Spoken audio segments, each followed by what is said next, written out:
To be in love with a fictional character. It's nothing new that internet has idols, and idol culture came a long way.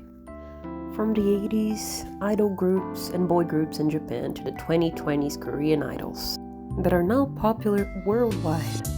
We can't deny the obsession over female and male actors throughout time, the worship of fictional characters, even the places online completely dedicated to the worshipping of those characters and actors, like Tumblr, Twitter, and TikTok. But how did we get here exactly? Well, I hope you wrap yourself in a cozy burrito, lock your doors, and get yourself some silly little snacks. Cause well, it's deep dive time. Fictosexuality, fictoromance, or fictophilia are three common labels to address the attachment towards fictional entities, which can be sexual, which can be romantic, and sometimes even reach the borderline obsessive behaviors.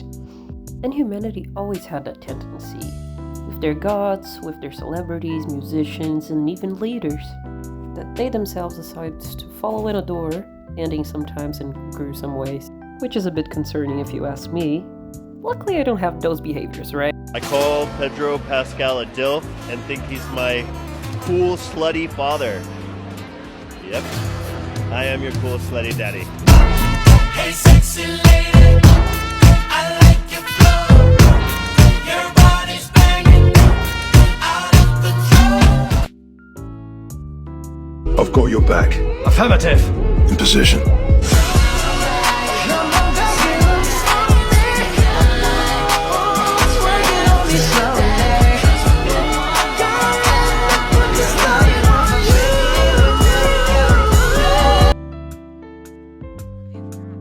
Step 1. If you want to be Tarayami, you have to think like Tarayami. Tarayami is a mindset.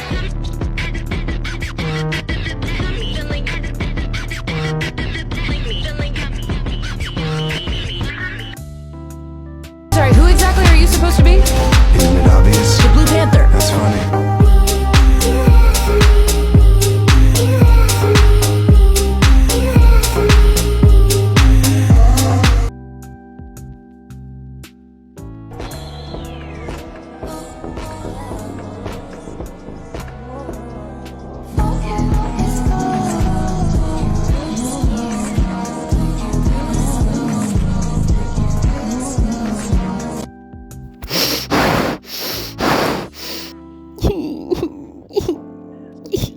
As everyone can see, I am pretty normal about the things I like and enjoy on a daily basis. We can actually trace this all the way to the 18th century with the novels and the musicians. They had quite a similar interaction, maybe in a less amount than we have nowadays, but they still did. We could also talk a bit about the 20th century media promoting the idea of falling in love and slowly spreading across the globe. When I talk about media, I'm talking about the US, because again, they had a huge influence in the world back in the day. They still do. The media usually appealing to young girls and adult women, because again, we all love a bit of brainwashing. But in its own way, it also translated to the queer community. But that's actually another topic for another video that I'm planning right now. I gotta keep you on your toes just for a bit longer, right? Which leads us to our next point. The number of hopeless romantics spread worldwide. And that brings me to you today.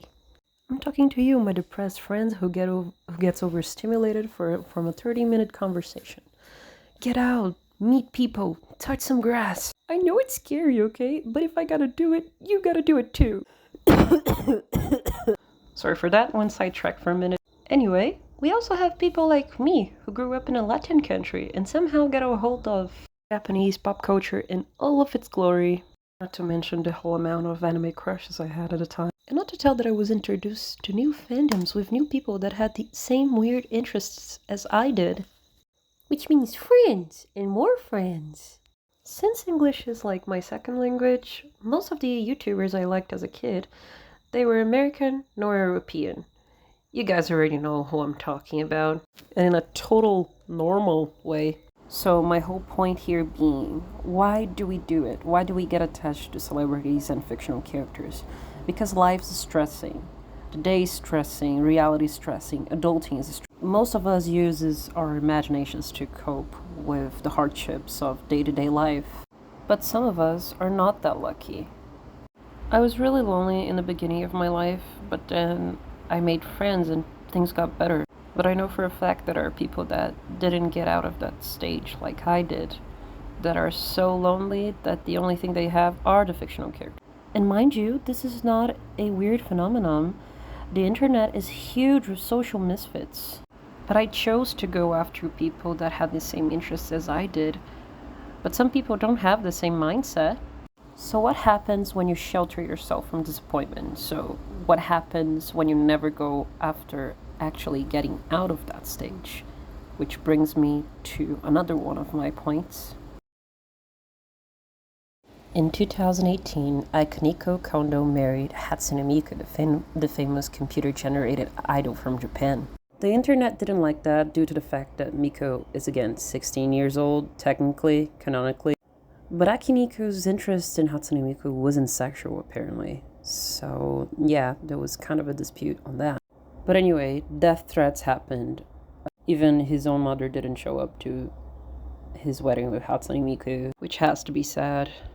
But his love for Hatsune Miku actually made him re-enter society. He started working again after years of being off work due to his depression episode. Somehow, it helped him. I'm in here in no way, shape, or form to tell him what is right and what he's supposed to do and how someone's supposed to live, but back to my point.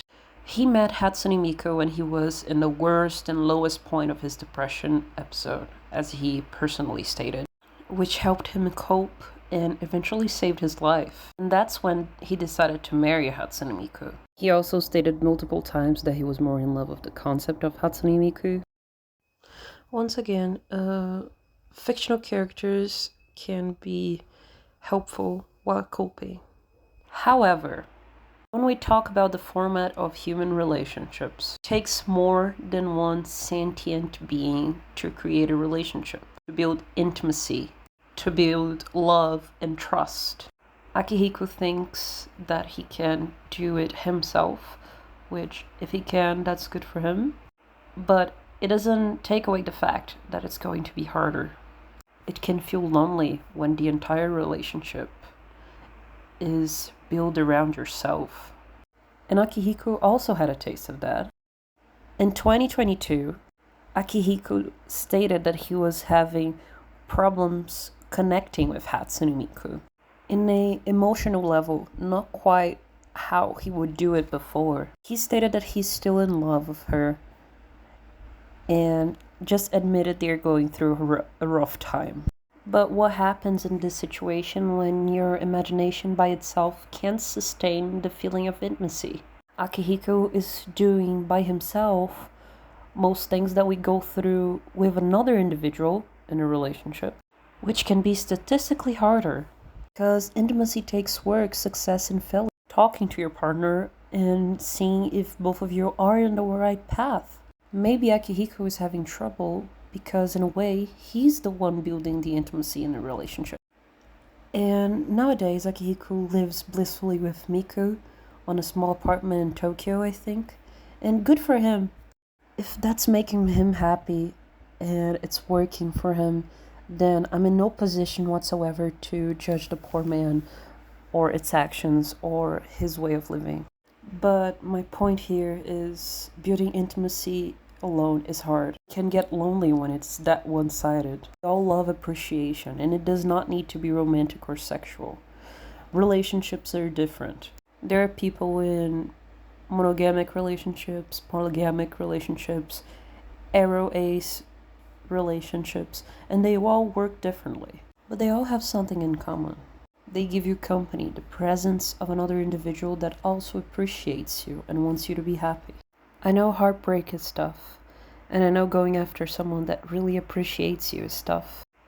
But once the creator of the Chronicles of Narnia said, the only place where your heart will be safe from the perturbations of love is hell. To love is no safe investment. To love is to be vulnerable. To love is to have the conscience that it could all go wrong, but you still want to give it a try. So, to me, at least, only the brave hearts are the ones who get to feel love. You might not believe it yourself, but you can be also a brave heart. There are amazing experiences with people, love and affection right around the corner. Don't let them define you, but don't deny them. Thanks for watching, and remember, be brave.